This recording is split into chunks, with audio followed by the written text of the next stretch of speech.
Yeah, all right. I did a show for a 4 hour long show, and when we Oh were my goodness. done, it wasn't even recorded one time. Yeah, Oh Lord. four Oh my hours. goodness. No. Yeah, I was like, oops. They were some of my best friends in the world, and I was like, thank God, but whatever. I was like, oops. They were some of my best friends in the world, and I was. I'm hearing an echo. Do you hear an echo at all? All right, I believe we're live and the echo Okay. is gone.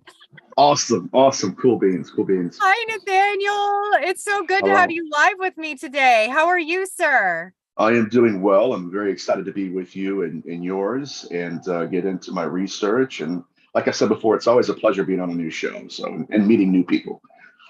I first saw you on Leak Project when you were hosting for Rex. And Right. I really loved your style. I was tapping into your energy in real time there.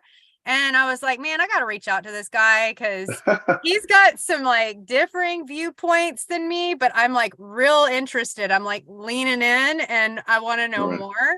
So you have a background in demonology. Is this correct? Correct. That is, yes, it is correct.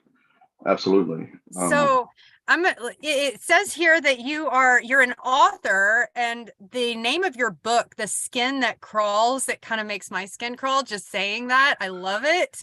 And Mhm. we're going to plug that link in here for everyone who is Thank you. interested in learning more about all of your research and your personal experience, because it says here that you used to live in a haunted house and that you Right. spent 20 years researching what you encountered there. Do you Mhm. want to? I want to know more about this. Can you just like give us the scoop here? Yeah. So when I was 8 years old, my family moved into a new house. And at the open house, actually, was kind of looking around at my future room, trying to figure out where I was going to place my gaming system and my clothes and all that. And I was led for some reason, can't tell you why to this day, but I was led to get on my hands and knees and look underneath the bed that was in the corner of the room. And when I did, there was a beautiful little girl. She may have been about 6 years old, very pale complexion, long black hair, and just beautiful girl. I thought at that age, I'm 8 years old, so I'm thinking, okay, I got a friend. I don't know anybody else around this neighborhood. I'm new, so I originally thought that somebody had snuck in to the open house. The family that owned it was gone. It was just the realtor. The doors were unlocked, so I thought she was a neighborhood girl. But when I first looked at her, we kind of looked at each other. I shrieked, and I kind of jumped back, surprised, and she shimmied herself all the way back to the wall. You say So shimmied? The word was shimmied, just shimmied? yeah, yeah. She Shimmied? just shimmied, moved herself. Yeah, it was very strange. And I can still remember while I'm looking at her, there was a pervasive stench in the room. It smelled like sulfur, and it was disturbing, because there was nothing in the room itself other than a bed. There was no, there's no, Chester drawers, or the closet itself was even empty. But I remember smelling that, and once we got back into the car on the way home, I asked my parents. I said, "Is this family that owns this house, or do they have any kids?" They said no. They were an elderly couple that died. Their kids are all grown, and I'm thinking, what's going on here? So once we actually moved into that home, the entity mutated. So that wasn't a real little girl. It was an apparition of an entity that was trying to gain my trust and to manipulate my innocence. So as the years went on, the entity manifested to me as an old witch, shadow figure, a dark cloud that would just hover in the corner of the room at nighttime. And so I encountered whatever this phenomenon is at a very young age. And I tell people, it's true, obviously, that was instrumental in inspiring to become who I am and to research whatever phenomenon we're dealing with. Hmm. So tell me, let's dive a little deep here, Nathaniel. You've piqued my Right. interest. It's interesting that you say that there was a stench in the room that was Mhm. almost, I call these breadcrumbs. These are little, they're nuanced hints for Mhm. us to follow from an extrasensory perspective. This is how I Right. see these kinds of sprinklings of, that if this was an actual apparition, like a ghostly figure, a transitioned spirit, or even some other kind of entity that did not necessarily mean you harm from some of those lower dimensional realms, that would, do you believe that would have been present in the room with you? I don't know. I think that when we're dealing with this phenomenon, it has masked itself throughout history as everything we could possibly imagine. I'm not just saying that from my research, from that perspective, but actual case studies I've worked on, in my own field. So the phenomenon can mask itself as angels, guides, Jesus, Muhammad, Mickey Mouse. I've had cases where Mickey Mouse abducted kids. I mean, so whatever we're dealing with, it is a way of veiling itself in order to deceive us. So I want to make sure I answered your question. What do you mean by that? Because I don't want to dodge it. What do you mean by that? Yeah. No, I think I was being purposely obscure Right. because I have myself encountered a myriad of different entities from Mhm. from many different perspectives, many different times in my life that it was very different each and every Right. time. And one such time when I was a little girl, I encountered something very similar to what you described as a witch, and it Yeah. was in the dreamscape. And I was walking out into my living room, and I did not know I was asleep because everything looked real, everything looked in place, but there Mhm. was a figure in the living room. And yet as I came closer, there was this palpable feeling that Mhm. this was not someone that I wanted to get any closer to. Right. Right. And No couldn't have doubt. been more than 3 or 4 years old. I knew, though, this was not my mom, this was not my dad. And then I kind of became somewhat aware that this was maybe not even my living room, even though it looked Yeah. like it was, right? Right. And Absolutely. once there was almost this sudden realization as soon as I realized that her jig was up. Mhm. She turned around and like showed her true colors in that moment. Yes. It was like 100%. she was found out. There was no sense in pretending anymore, and Mhm. it was terrifying. It was horrible, and it took me some time to recover from that experience. I will say, though, that there have been other times that I have encountered, um, I don't even want to call it an entity. It's more Mhm. of like a communication from a Okay. different realm.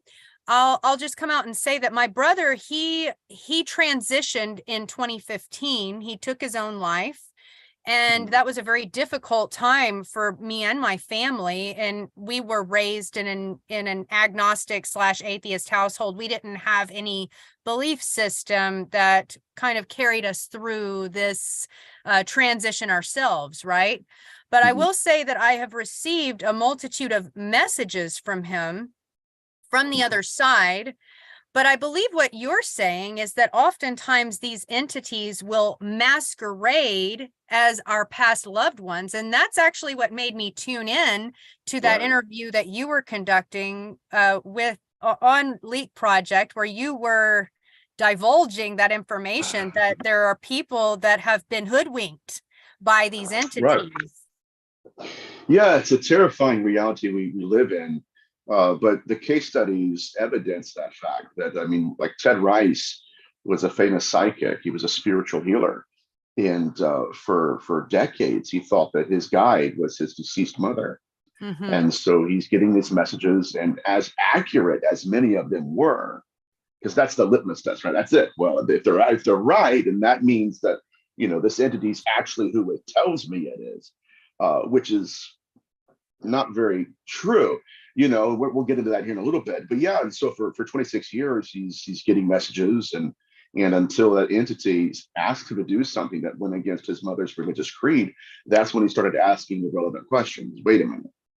And then he went back through the years and said, okay, well, now it makes sense as to why it was almost like they were playing the long games. They were building trust, right? Mm-hmm. Manipulating innocence and manipulating truthfully the human condition to want to understand the beyond. and to connect to loved ones. Now, that's not to say that real entities or in terms of ghosts don't exist. They absolutely exist. But there is a secondary being out there that has the knowledge, the evidential interest, and the ability to masquerade as deceased loved ones and be deceased in order to deceive us. Ted Rice, the same sidekick, when he was 8 years old, his deceased grandfather appeared to him in his room at nighttime. And he thought for sure that, of course, the human condition, I've missed you, I love you, how have you been? What's the afterlife like and everything? And his grandfather assaulted him or tried to. Oh, wow. And so it got real quick. And so he's running out of his room. And as he did, the entity moved out of the room, started chasing him. But when he chased him, he transformed its apparition. It was a reptilian being. It wasn't even his grandfather. And it was just something that was masquerading. We have case studies in UFO abduction where there's one case study where a 12-year-old girl wakes up in the middle of the night.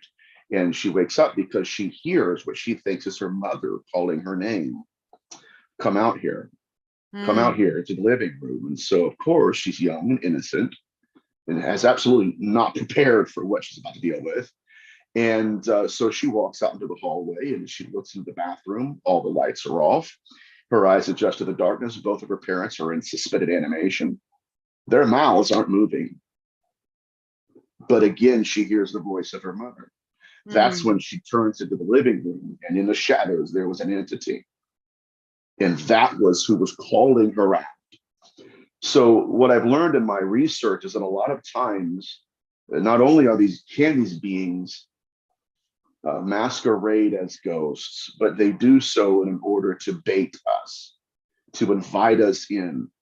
And there is a measure of what I call a protocol of belief, where once we believe they are who they say they are, then there is a measure of permission, or what I call permissive will, where now that entity has latched on, right? Now I have authority because you believe who I say I am. So there's a game being played on both ends. And what we're, not just me, but I and my colleagues in the field, we're trying to understand is what are the rules to this game? Very interesting. So this protocol of belief that you have defined, I really love this. It is, I guess what it conjures up in my mind's eye field of vision here is this need for a discerning criteria, right? Yeah. That to test the spirits. Yeah, like you said, there's a lot going on out there outside of this spectrum of visible light that we human avatars on Earth are privy to in this 3D world. And that we are getting little tricklings into, like, from the ether.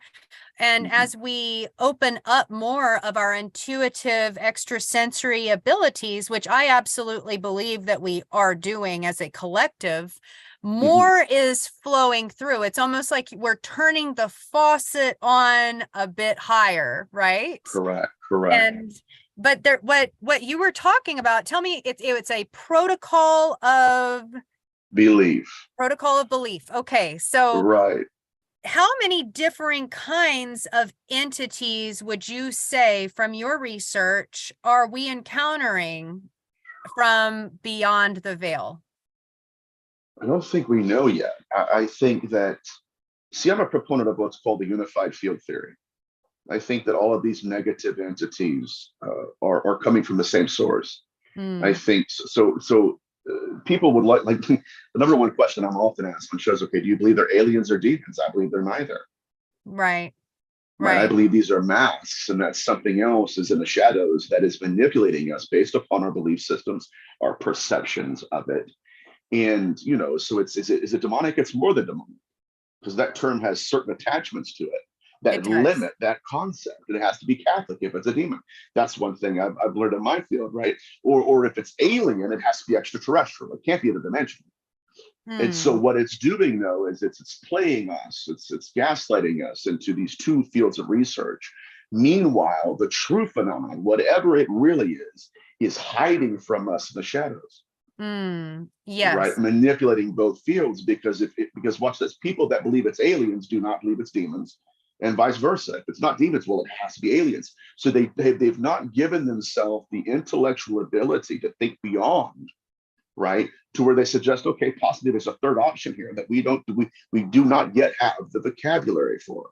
I So to love answer that. yeah, Love so it. to answer your question, I can't tell you with a surety how many beings there are out there. I can only tell you how many masks it wears, the knowledge it possesses, and the game it's playing. Hmm. We're still looking for rules, but whatever is going on, deception plays a role. Gotcha. No, it does. I completely agree. In I don't ascribe to one facet of a belief system or the other. I think that Mhm. is kind of my gift in how I was raised in an atheistic household. I was kind of born into this neutrality zone, right?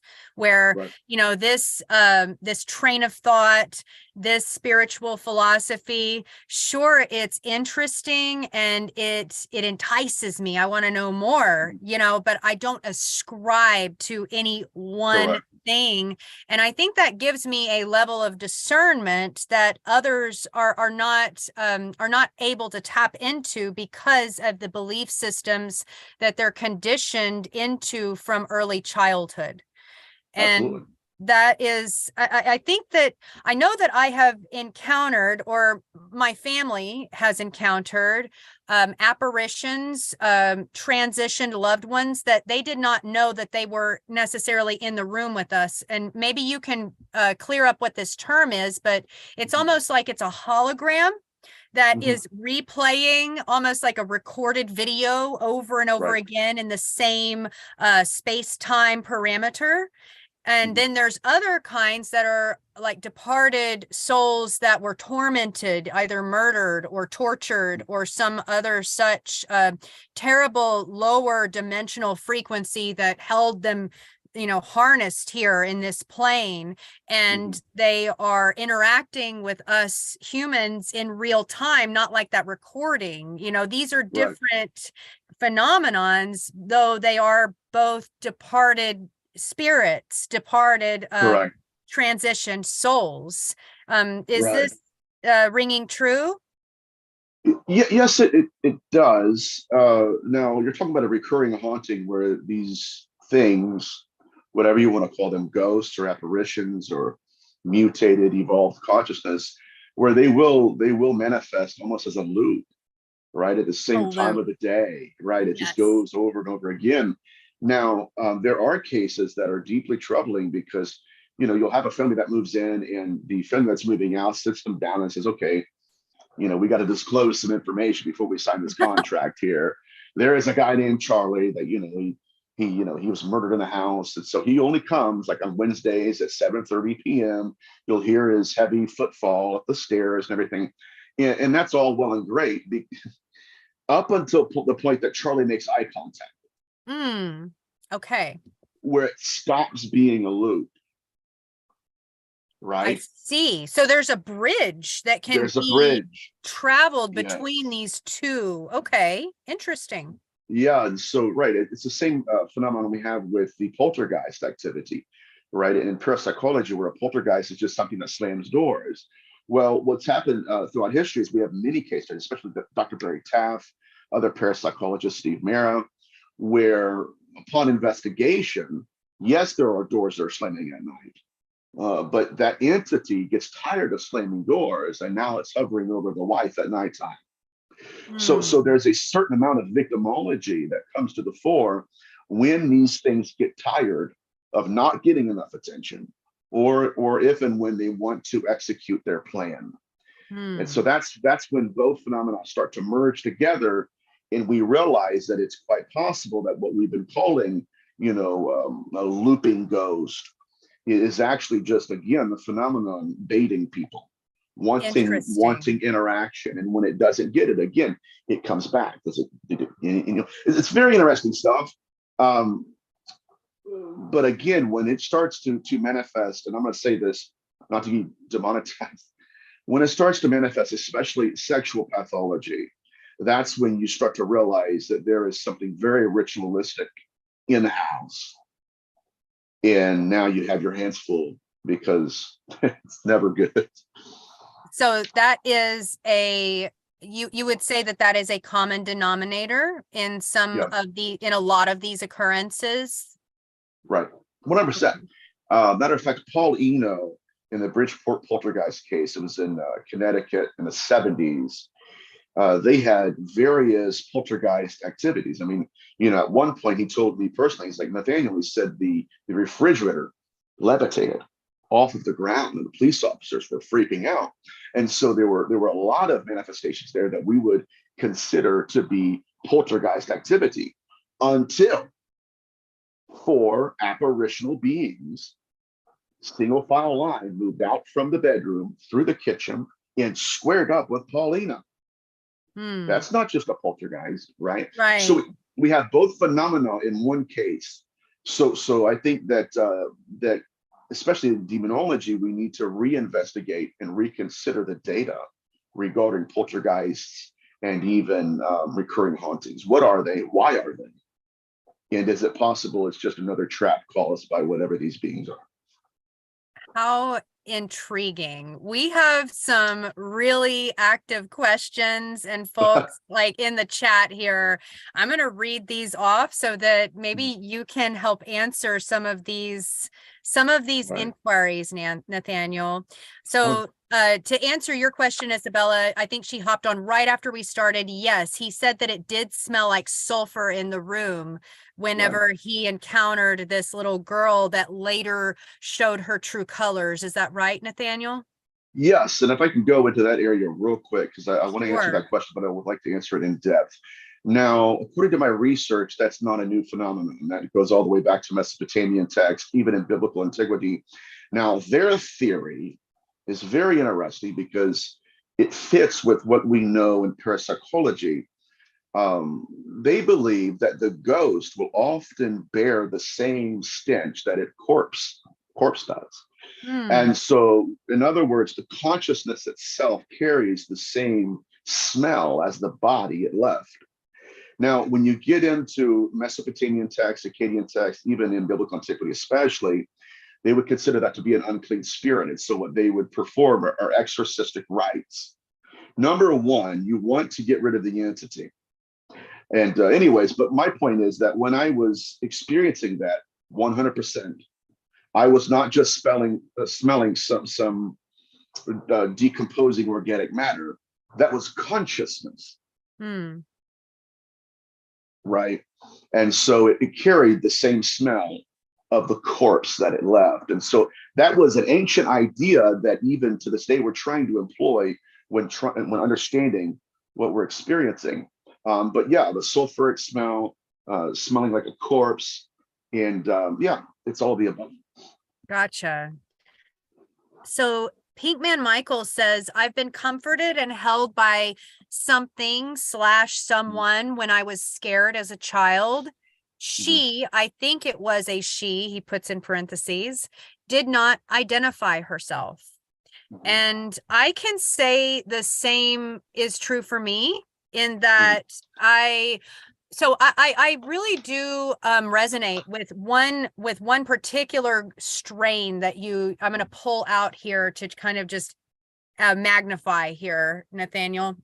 What you were saying is that these entities have an agenda to have us trust them. That is an essential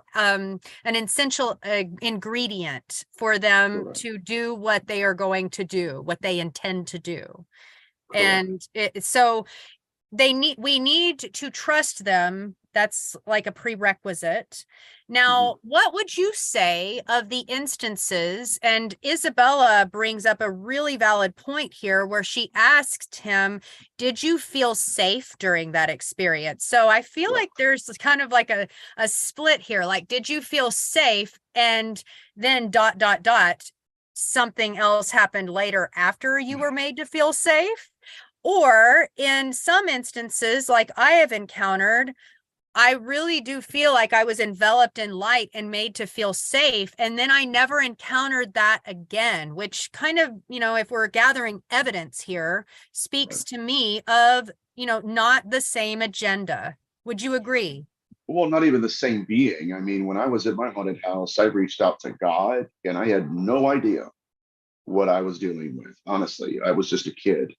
And Mm, something moved into that bathroom and that being just disappeared. It faded away like somebody had turned the light on or something.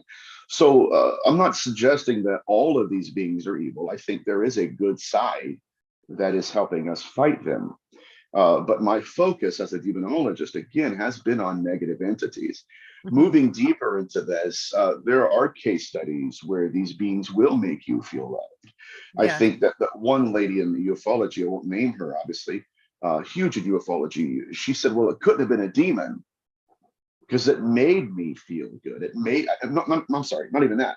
It was worse than that. She said it couldn't have been a demon because the individual was not afraid of it. Okay. Really. And it's very a unique situation to find myself in because the data says that, I mean, okay, for instance, forget what it does to me. As long as I'm not afraid of it, it's not a demon, right? Think about that logic. And that's where we're at in the field. These are some of the best researchers saying this stuff. As long as I wasn't intimidated by it, it couldn't have been a demon. Now, that's not a very good test because Right. we have cases of people feeling safe and then blacking out, and then 10 years later Mm, having PTSD symptoms. They do memory regression and realize that they were sexually assaulted. right. But I felt safe, therefore it couldn't have been a bad entity. That's not the basis in which we test their the origin and their plans for us. Again, these beings have caused people. I won't go down that road. But they can project thoughts into us. They can take over consciousness. They can, I've had cases of marriages that fell apart because the woman felt like she cheated on the husband, Mm, or it had got her so emotionally worked up. And right, I was safe, but what did they do to you, or what did gotcha. they make you do? So, anyways, I'll stop rambling. I tend to ramble sometimes when I No, get into a good no. thought. We're all on the edge of our seat. We're really absorbing everything you're throwing down. I think you bring up a really interesting point in that just because they're made to feel safe in that moment, I think there's a lot of Right, variables here that remain to be explored. A, what state of mind and level of consciousness, what amount of deep work has that individual done on their own level of discernment in that state that they find themselves within of right, feeling protected? Or, if they're, I think that it's interesting that what an image that's coming to mind is from the movie The Matrix right. in what is it, Agent Smith, and Yeah, how he can infiltrate any given human avatar at any given moment. It almost feels like that could be the case in these other alternate dimensions, possibly. right. I don't know. I don't know. But it's Mr. Anderson. Yeah, yeah, it's creepy. It really is. I think that again, this gets back to what's called the simulation theory, which is something that I've been exploring as of late. I mean, we're dealing with what I consider to be the unified field of consciousness. Uh, these beings certainly demonstrate that, even in demonology and in ufology. They know when certain people are going to die. They can simulate near-death experiences. mm-hmm. They can simulate out-of-body experiences and trigger bilocation, literally bilocation where people, not you, but someone witnesses you in two places at once, Oh wow. right? And then there's one case, specific case that it always blows my mind, where that individual knew she was in two places at once, and people witnessed her in two places at once. Wow. So whatever we're dealing with is eclipsing the microcosm of demonology to the point where we struggle to even articulate who, what, where, and when they are. And so we're literally groping in the darkness for answers. Hmm. Number one, how would they have that much access to us? To Right. to right to literally simulate a near-death experience to the point where these beings, creatures, they can actually manifest an apparition that's wearing the clothes they died in.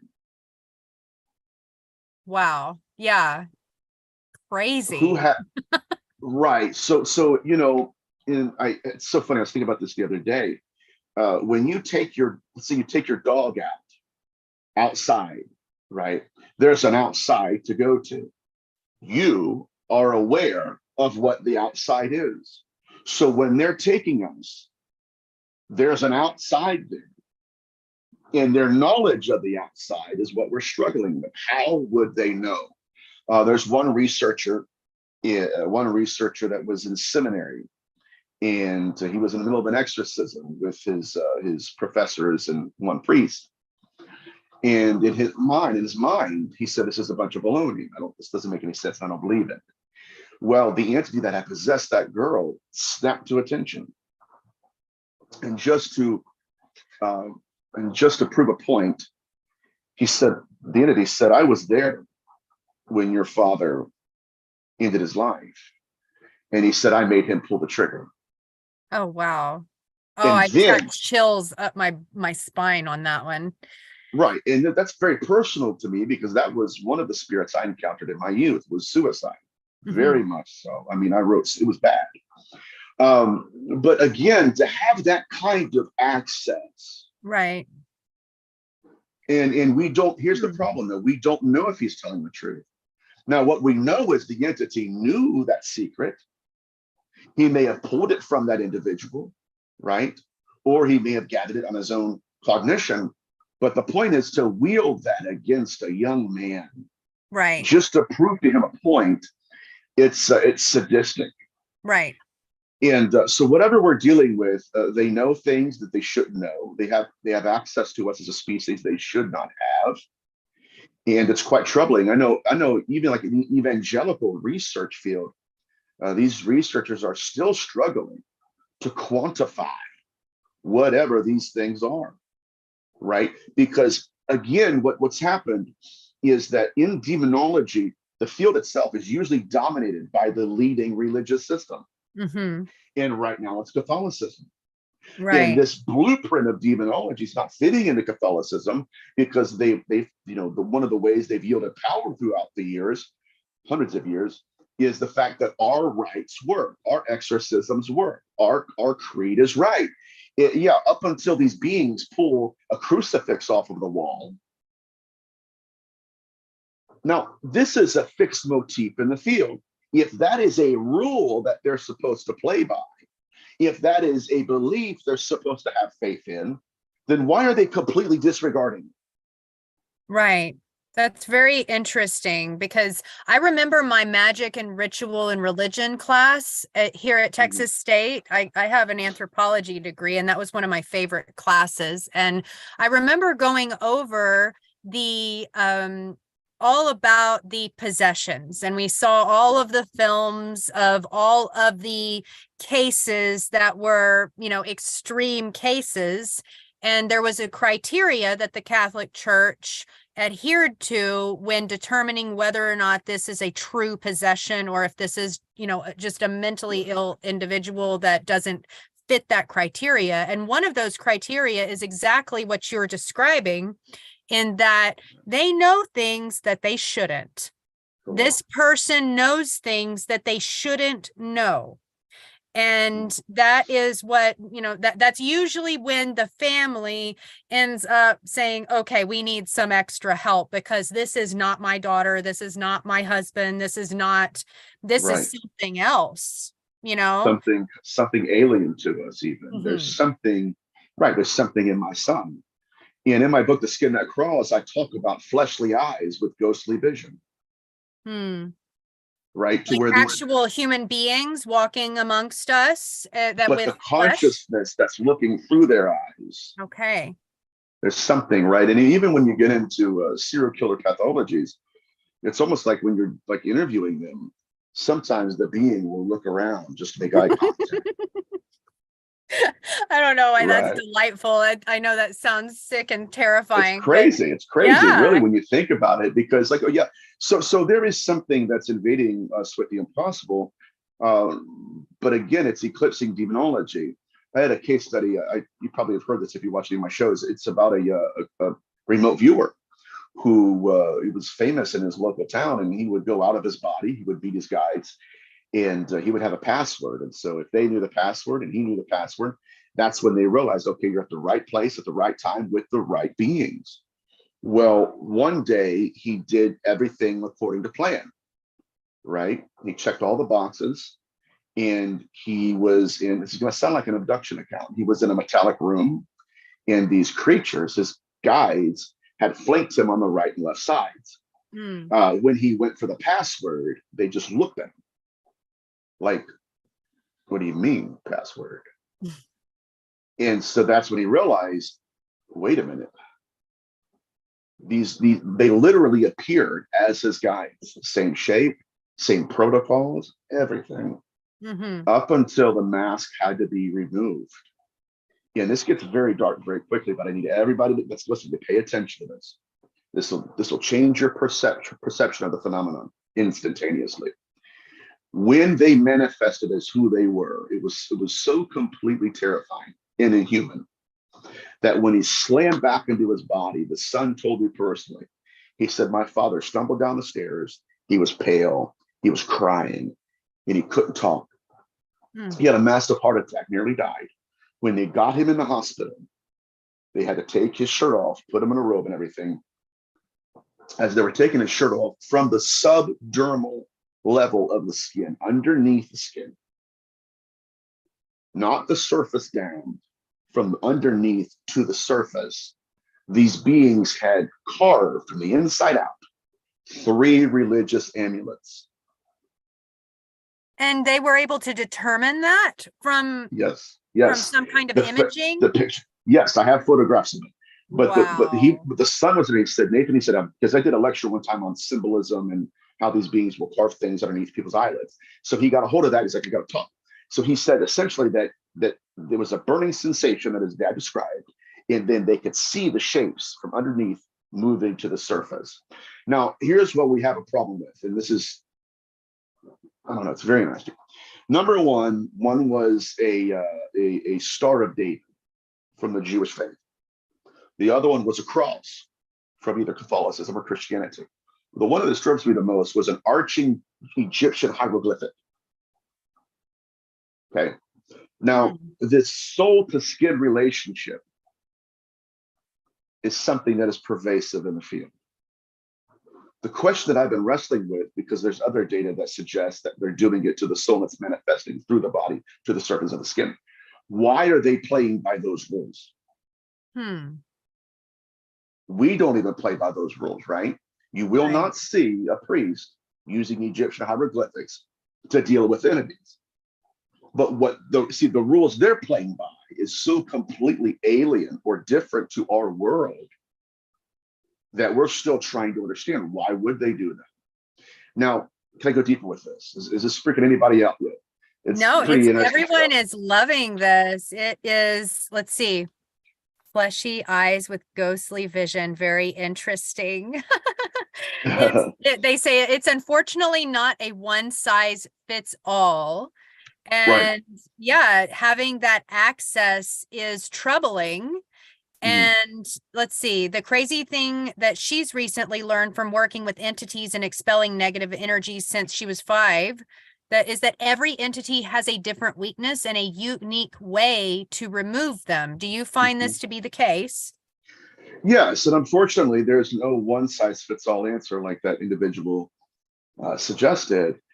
But even deeper, when we get into this soul to skin relationship, there's a case study of UFO abduction, or UFOs, but we don't know what they are yet. But this individual was being plucked from her body at nighttime. And they would take her consciousness or her soul, and they would do things to it, manipulate it. And when she got back into her body, then her skin began to manifest anomalies. Are there populations of people that are more affected by this, or is it pretty much just universal? Everybody. And well, here's the most dangerous thing about it. We're basing our data on people who can remember. Yeah. We And don't some know of who's these been memories don't come until decades after the absolutely. fact. Absolutely. I mean, we're dealing with a very dangerous phenomenon here because, again, my suggestion was it seems simple, but it's profound. Where the data we're working with is based only on the people who remember their encounters. What about the millions who haven't? Right. So the data itself can largely be incomplete if we do not have the accurate size of the sample. Does that make sense? Is Yes. it big enough? Is it big enough? We don't know. But anyway, so the soul to skin application to the day is very interesting. Even when you get into Ian Stevenson's work regarding the afterlife and past lives, he was working with, oh my God, this gets really interesting. He's working with people who've claimed to have past lives and they have memories they shouldn't have. Now, according to his data, let's say you have Mary. Mary is an American. Mary works at a bank. Mary is married and has 2 kids. But in her mind, there's a memory of being a French woman eating baguettes in Paris. Yes. This is wild. And so in his research with Mary, Mary says, this is my name. This is how I died. As a matter of fact, I died from a gunshot to the neck. Just so happens to be where Mary's birthmark is. I love that you brought this up, Nathaniel. My daughter and I, we talk about this quite a bit. And she and I have we have birthmarks in quite a few different places. And there have been different visions that I've had, both of her previous lives and of mine. And these birthmarks, they do coincide in some very strange, uncanny ways that can be a bit uncomfortable to explore more deeply. But I would rather know. I would rather have that information. I feel really blessed that I've been given these visions, because what's the alternative? Being in the dark to all of these feelings, or even numb. That would be worse, right? Completely yeah. numb to it all.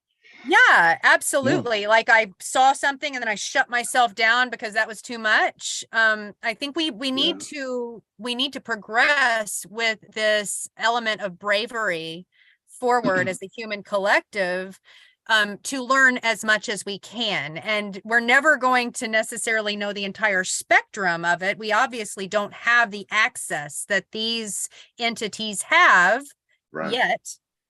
But I mean, I can see that you're getting downloads now. Tell me more. Oh, well, I can talk for hours about this stuff.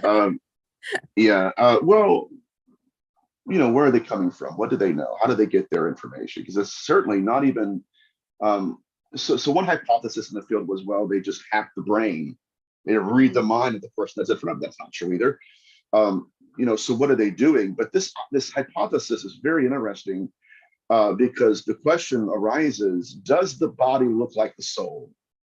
Or does the soul look like the body?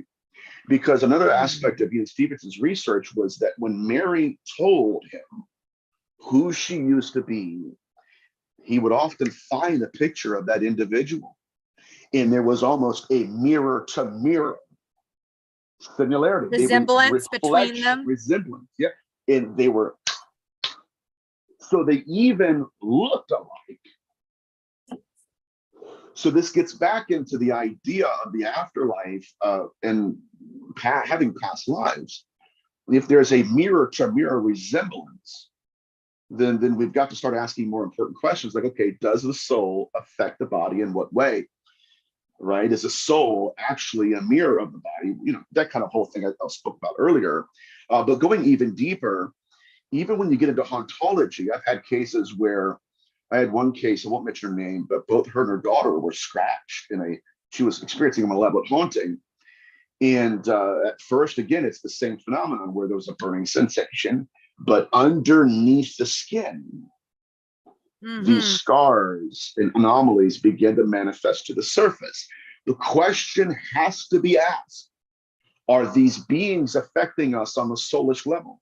And then it's manifesting in and through our bodies. Now, this gets back into a theory, an ancient theory, of what's called ghost-born illnesses, where when a ghost possesses an individual, that individual will manifest through their body the same diseases that ghost died of, or that ghost suffered from in life.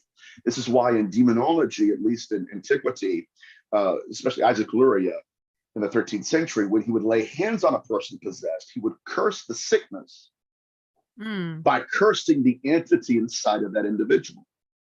This is also why in exorcisms, it kind of evolved, but their hypothesis was that if I can curse the entity and that leaves, then the sickness that it's causing in that individual will leave as well. And so that's when illnesses started to become entities. Got it. Got it. Interesting. And so it makes me jump back to those three symbols that you were discussing. It's almost as though religion or spiritual philosophy, whatever the most prevalent on the planet, as you had mentioned, is Catholicism.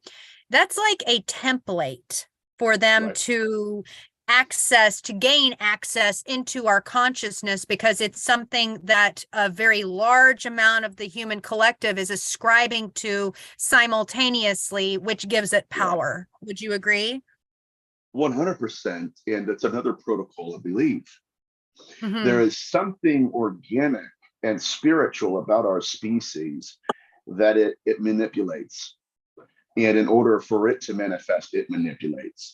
For instance, Mariolatry, within like Satanism and dark magic, Mariolatry was the rite of taking an image of Mother Mary and defiling it. Oh, wow. Now watch this. This is very important. None of that would have mattered if there wasn't a population out there that believed in the divinity of Mother Mary. Right. Absolutely, 100%. It's why the old gods, one of my favorite scenes from one of my favorite movies, Merlin, Queen Mab, the ancient one. Did you see it? It's been, I was a kid when I saw it. Yeah, she was so angry that everyone turned their back on her and she started to cease to exist. And it was kind of like the Wicked Witch of the West or whatever, where you throw the water and she just like melted away. Only she kind of just faded into thin air, but she had wreaked havoc on humanity for literal centuries prior to that, because everyone was ascribing their belief system to this deity, and she ruled by that fear. And that was where that power came from. So it makes me wonder if that fear is something of an important ingredient as well. If we are operating from that place of fear, when we are saying, well, but I got a good feeling whenever this entity entered the room and it consoled me. If we are afraid, that's a different layer that we are working with, rather than just looking at, well, I felt better. There's different layers of the human consciousness that we need to explore deeply here. And that's one variable that is not always, I think that's an access point. It's kind of like a chink in our armor, if you will. Yeah, absolutely. They're manipulating the human condition. I tell people in lectures, like when we're dealing with Pazozo and other demons, a lot of these demons were literally the creation. Now, this gets really interesting, because it's like, okay, who created who here? Who conjured who? Because, so let me tell you a story. One day, a man in Mesopotamia was dealing with this haunting. He's, oh my God, I can't get rid of it. I need help. I need help. I need a God. I need a deity. And so in his mind, he has an image of this demon or this God that he prays to, an image in his mind. And so then he takes that image to a blacksmith, and that blacksmith says, okay, now what image do you have in your mind? Well, this demon is this tall, this wide, and this is what I think his name is. And so the blacksmith, this is mentioned in the Bible in the book of 2 Chronicles for the bibliophiles out there. But okay, so then the blacksmith creates a material image of what was in that man's mind. And then what that individual would do is he would take that idol, take it to his house, put it in the basement, kiss his wife, just good night, tell his bedtime stories to his kids. Everything's great. Turns the light out, sets his alarm, goes to bed. And in the middle of the night, that idol begins to wobble. And the metal begins to be pushed out. And a hand stretches itself out. And next thing you know, an entity crawls out of that statue. And guess what? It looks just like the image it just came out of. So the problem is, long before the blacksmith created that idol and molded that idol, the entity in the ether had molded the mind of that man. Interesting. I wish to become incarnate, but you've got to make me. And then if you make me, then you will become the mortal portal in which I stretch my existence into this world. Back to Mariolatry. Do you believe in Mary? Yes. Okay. That's okay. Bam. Here's Mariolatry. Now I have an access point. Now, and what they were doing is these beings were going to high magicians, magi, perform these rituals. Why? Because they believe in this now. We've got to do. So there is, again, it's a protocol of belief, but this gets back into the CE5. Are you familiar with the CE5 movement? Absolutely, with Dr. Okay, a lot of people aren't. Yeah. The CE5 movement is centered around, number one, if we have good intentions, they have good intentions. Right? Our intentions determine their intentions. Really? Does that ever work with anybody else? I intend to get candy from a stranger. Does he intend to get candy from me? The logic falls flat when we start to investigate it forensically. Now, the idea that I'm working with here is, sure, we can have people that go out there to conjure these beings, but that doesn't mean they didn't conjure you to conjure them. Got it. Who conjures who? And if we're dealing with creatures that are so intelligent, hyper aware, and I'll show you, but yeah, that's where we're at.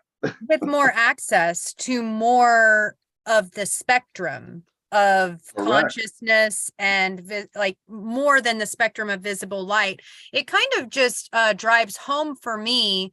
And here on my channel, Collective Connections with ZenJen, what I like to do is I like to bridge the gap between many different schools of thought so that we can kind of get a comprehensive picture of what it is that we're dealing with in a cohesive understanding of all the moving parts, right? And it's interesting how you bring up that. So first off, the item, the thing that the blacksmith created, there's also power in architecture, right? Correct. There's power that is, it's almost like we enclose this energy into this space and we pool our energy into there like a church. And that is what gives that particular place this power. And once the walls fall down, it's not necessarily that the power that was enclosed is gone, but it does become more dispersed among other places. But that particular site of power might still remain in some way, form, or fashion, kind of like Stonehenge, right?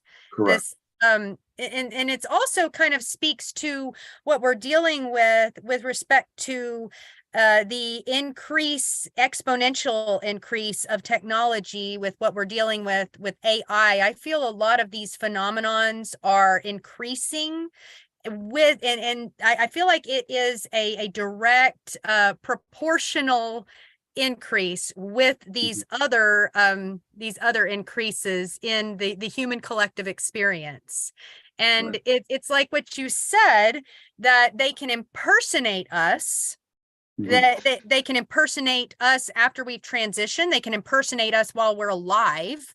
And we're seeing the same thing play out in real time with AI and all of the capabilities that it, that are revealing itself before our very eyes. It's like our eyes are no longer, something that it's going to fail us if that's all we're using to discern the difference between this and that.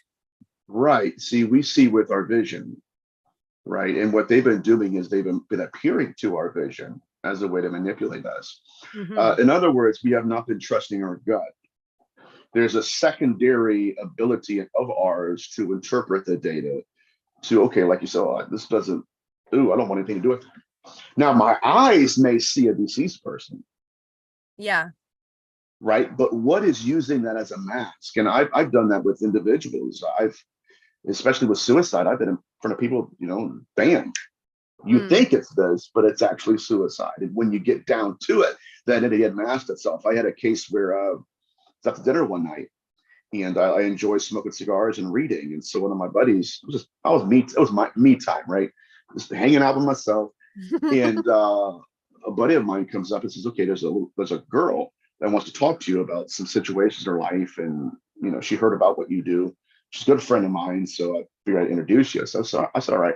So she heard her boyfriend sit across from me. I put my book down, and she starts talking about how her best friend lived about 35 minutes away from us, and how her best friend lived with her grandfather. The grandfather ran out of his house, by an entity was chasing him, breathing all hard. He had a heart attack and died in the lawn. And she said, now my best friend inherited that old house, and she's afraid to go in and live there. And obviously, who wouldn't be? Right. And what's crazy is, so in this story that she gave me, there was a girl about her age, and there was a grandfather involved. The grandfather was killed, at least led to die, by an entity, chased out of his own residence. So I'm talking to her and everything, and all of a sudden I just feel the hair in the back of my neck stood up, and I feel this, you could see it in the second sight, this cloud descend down upon her. And I said, well, I think there's a grandfather involved, and I think there's a girl your age involved, but I said, it's not your friend. I said, I can help her, and I will. But I said, as I'm talking to you right now, I said, suicide has attached itself to you and your relationships. I said, matter of fact, this relationship with her boyfriend, I said, it's destroying this relationship right now. Wow. When I said that, tears started streaming down her face. She held her hand out. Now this hits home because I felt it as a kid. So it's crazy. But when I said that, she held her wrist out, and she put two of my fingers on her wrist, and I felt the scarification of an entity. She had slit her wrist a few months back. I said, all right. So I'm going down her life, just whatever. You know how you probably do it too. You pick up things and got inspiration. Now it's time to deal with the entity. And so I'm going in on that devil, or whatever you want to call it. And when I got done, she was in her boyfriend's lap, and she's weeping. That entity left. I said, all right. I said, now who is this grandfather? Now, this event happened in 2017, I think. Her grandfather committed suicide in 2014. Okay. So what it was doing, it was going down to the bloodline. Okay. This is why suicide runs in families, is you're positing this now. Right. And what modern science is having us believe is that, maybe it's some epidemic, and I feel like there's a major gaslighting that's happening to humanity in a lot of respects. And I'm not quite sure how much these institutions are in the know about it. Like, that's a question for a different time and a different talk, but it's interesting what it is you're positing. It's an entirely different angle than it being like hereditary, or it being something that is, that, okay, well, this person passed away in this tragic way. And so it passes on that sorrow like a ripple through the family, and that's like an epidemic. And it's not to say that doesn't happen, because I've experienced that, but there could be, like what you're describing, an entirely different influence that's totally more pervasive than all of these other hypotheses that we are entertaining as the reason why. Yes, yes, most certainly. They're playing a different. They're playing by different rules because they're playing a different game. Hmm. We have to think bigger, deeper, wider. Uh, Certainly, I mean, with the Deborah Moffat case, an individual who they had all owned houses, they were renting them out, but they had a woman that would clean all the houses, and she practiced Santeria. And I want to make sure I say this right. She botched the ritual. I had somebody that practiced Santeria come after me for my head. Well, you say all, I didn't say that. She botched the ritual. And in the botched ritual, we got, how much time do we have? You have a little bit more Oh, time. we're wrapping up, but I mean, Oh my goodness. I All right. I can hang out for another 10 to Okay. 15 if you're available for that. Absolutely. So she botched this ritual. And by nature, anybody knows ritual magic, if the ritual is broken, what it doesn't work. Well, something came through the broken ritual, Mm, something she did not plan for. And it mm. manifested as a ball of light. And when it did, it chased her out of her house. She went to the family and said, I don't know what just happened, but something came through. I was just trying to help the family. I think the grandmother was sick or something. Next thing they know, Deborah Moffat wakes up in the morning, goes to use the restroom, looks at the mirror, and the entity had written with soap, give me a sacrifice. Oh my. Yeah, so they had a bunch of people. They had a who was it? I know Ed and Lorraine Warren went there. She had priests. She had Evelyn Puglini was there. If you guys heard her on Art Bell's show.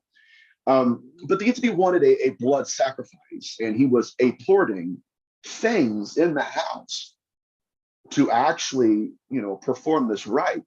One of them was a staff that would just appear to the bed at nighttime. It was searingly cold. They took it to a natural history museum. It was dated to be about 500 or 600 years old. Uh, it was not used for hunting. It was used for blood rituals. Mm. This entity wanted the soul and the life of the grandmother, mentioned her by name. And here's what he said. They asked, why do you want her? He said, because she is promised to me before she was born. Okay. What Interesting. are we dealing with here? Because again, this does not fit into the blueprint of Catholicism. It's larger. It's far larger. And that is a common denominator. I know from my studies in anthropology that really all of, throughout time and human history, that is one of the common denominators is blood sacrifice. There Right. it ripples through like so many different continents, so many different cultures. Blood sacrifice is a pervasive practice, whether you're talking about the Aztecs or Mhm. over in the old world.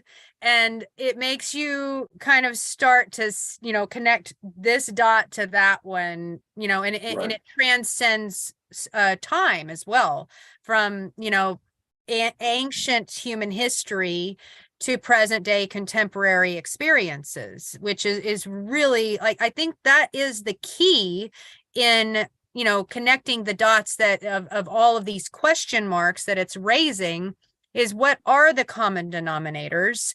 Right. And it kind of speaks also that we are in we are in a simulated reality sequence here on Earth that for some reason, whatever reason, these accounts that you're talking about, these experiences that you've had with those that you've served as well as your own, that these entities are doing their damnedest, for lack of a better term, to enter into this simulation with us for Very good whatever, hypothesis.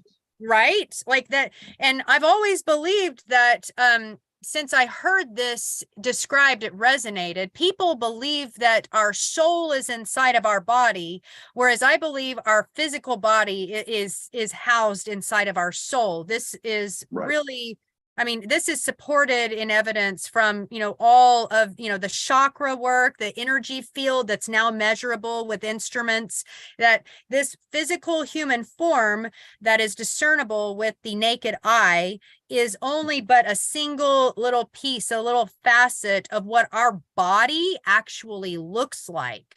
And there's a lot of 100%. portal points that, you know, when we have those chinks in our armor that they can enter into, and it manifests on the physical plane. It manifests like you described from the inside coming out.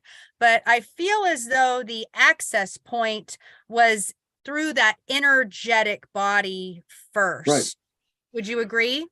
Absolutely. Yeah, the body is the scaffolding to the soul. This is why we have eyes. I like that. The Right. We see body is without the eyes. scaffolding. I'm going to write that one down, Nathaniel. That's a good one. This is why we see sometimes without our eyes, but we Yes. see. We hear. I've been in places where I've heard a conversation. I heard it, but not with my ears. Same. Hold on. I felt something, but not with my hands. Right. So there But is it mirrors right. the 3D senses. That's why they call Absolutely. it clairaudience or clairsentience, or Correct. you know, it's like hearing, but you didn't hear it with your ears. You heard it in a different capacity. Absolutely. So exactly right. So again, it's as if these beings are extracting in many abductions and even what are called demonic flights. They extract that unknown portion of our potentiality, that which we are the most ignorant about, and to the most of the population, to that which we are unaware of. That's and it's incredible. Right. And so, but and I'll shut up because I know we don't have time, but I want to get to like you actually had one of the comments that was hold on, let me find it. It was hilarious when I read it. She said, "Keep rambling. I love it."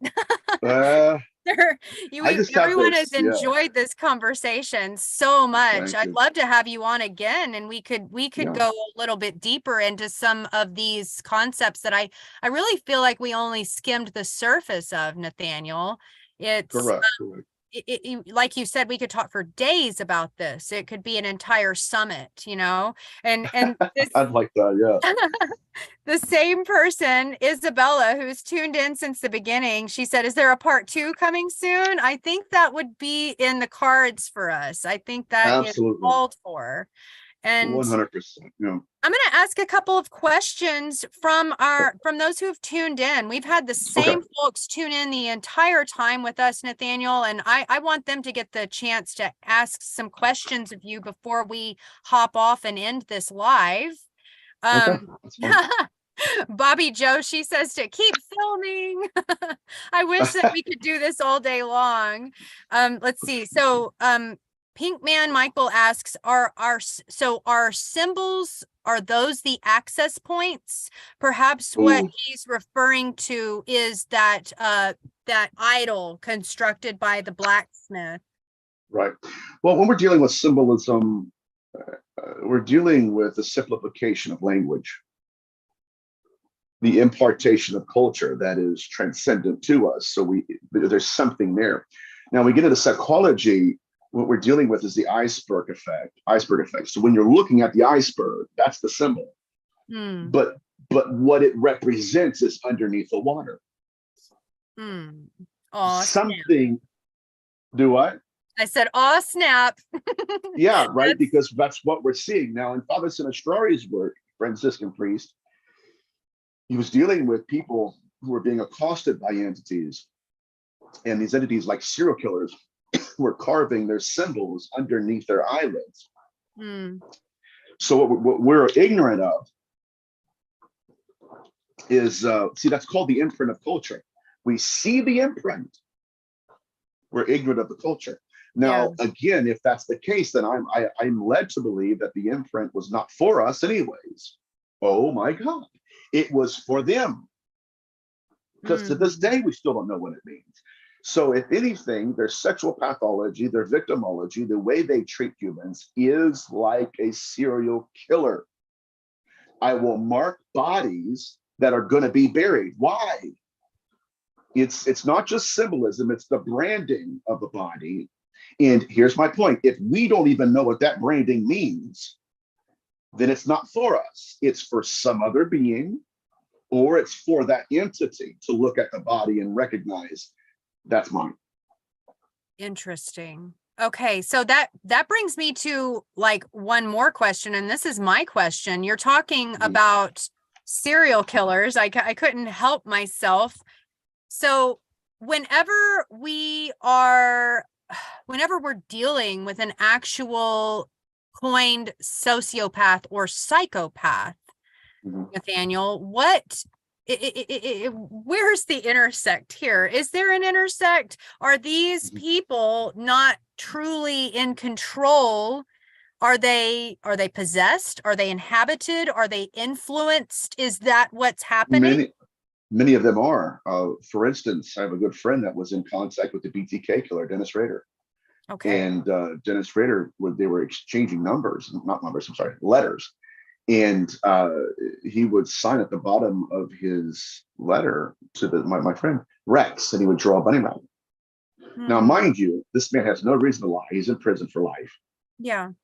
right? There's no, oh my God, I'm innocent because of a demon. No. But when my friend confronted him about it, Dennis Rader told him, that's my demon. Hmm. So What? he had done more than acknowledged, he had almost welcomed it into his. Every everything I've done, every person I've killed has been for what? That demon. So these murders are sacrifices. Mhm. Put that to the side. Jeffrey Dahmer's favorite movie was The Exorcist. Prior to killing his victims, he would go into a trance and speak in tongues. Mm. His only living, now I'll wrap it up here in a second, but his only living victim was almost drugged. He tried to drug him with liquor. He went to the restroom, walked out. Jeffrey Dahmer swaying back and forth, speaking in tongues, watching The Exorcist. Now, not to say that every serial killer is like that, but when you're dealing with rituals, Yeah. blood rituals, that they would not have knowledge of Yeah. if they were not an expert in the ancient Near East. So who performed those rituals? Hmm. Anyways, yes, they And can go on and on, but the son of Sam, he heard voices as well, did he not? 100%, 100%. And the Zodiac killer, Yeah, I was about to when say him too. they That's finally cracked his code, he said, every soul that I've killed, every person I've killed is going to be for the afterlife. So what we're dealing with is these people have at least beliefs or knowledge of something that's beyond the veil. And our ability, now, and this is my last point I'll make, I promise. There are three levels to knowledge. There's the known, the unknown, and the unknowable. We will not know the unknowable. mhm. We're still searching for the unknown. And it's highly possible that this phenomenon has layered itself to the point that, yeah, they'll give us the unknown, but Mhm. the unknowable will forever be beyond our grasp. Yeah, and I think though that there will be little tricklings, little breadcrumbs along the way, so to speak, that Mhm. we're going to pick up on little by little. We are in the procession of an equinox that is awakening us at an exponential rate, and Mhm. it's revealing things that were previously hidden. And it's also bringing to reconcile that which is, from our history that we have been separated from. And we have that amnesia as a collective. And I believe that amnesia as a collective mirrors the amnesia of individuals, that Correct. as individuals reawaken to their own purpose and their own visions and their own inter meanings for what it is that we are here for, so that Mhm. up levels the collective consciousness and understanding the bigger picture. And Right. it's really going to shift paradigms as more of this unfurls and more is revealed, and it's going to change how we conduct ourselves as humans in terms Correct. of how we deal with serial killers or whatnot, like, and how much is ascribed in terms of not just responsibility, but in the magnanimity of the crime. It's not necessarily going to be understood as like all on that person, not to Right. say that we are not all autonomous and sovereign beings, that we do have to have some level of responsibility ascribed to us, but the perspective is going to shift in how it is we Right. deal with that, I believe, which is just fascinating to me. I love Mhm. this material and I love where we went with it. And I look forward Yeah, to me too. chatting with you more, Nathaniel. I've dropped your Likewise. link for the book, The Skin That Mhm. Crawls, that you have authored. And I intend to get myself a copy. And I hope that Thank everyone who is tuning in here live with us, there have been such an amazing handful of individuals that have tuned in live and have been on the edge of their seat, just like I have Wow. through this conversation. So I hope all Thank of you. you will hop into that link and grab your copy of The Skin That Crawls, and everyone who joins us on the replay as well, because it seems like we're only scratching the surface of what Nathaniel J. Gillis has to offer here for our collective connections to be made. Right. Thank you so much for having me on. And yeah, the skin that crawls starts out with the nature of possession. It bleeds into possession and pregnancy, and then we land right into the modern UFO abduction phenomenon. So it's So basically an you're hopping anthology, into lots of different right? paradigms in Bringing it this. all together. Yeah, same phenomenon, Excellent. different masks. But thank you all for tuning in, and I really appreciate it. Thank you for having me on. I really appreciate that as Thank well. you. You are always welcome. Thank you for gracing our channel with all of you. You've illuminated a lot for us, and it seems like it's becoming a lot more clear to me why it is I felt drawn to reach out to you after watching you. I didn't necessarily see eye to eye with everything that you were Right, throwing down, but now I have an entirely new perspective. And it's not like I disagree with anything that you said, but you've given me a different piece of the picture to look closely at. And I appreciate that. It only enhances my vision. So thank you so right. much. Not a problem. Thank you for having me. You have a great day, Nathaniel. And thank you, everyone, for joining us live and for the replay for this amazing episode of Collective Connections with ZenJen.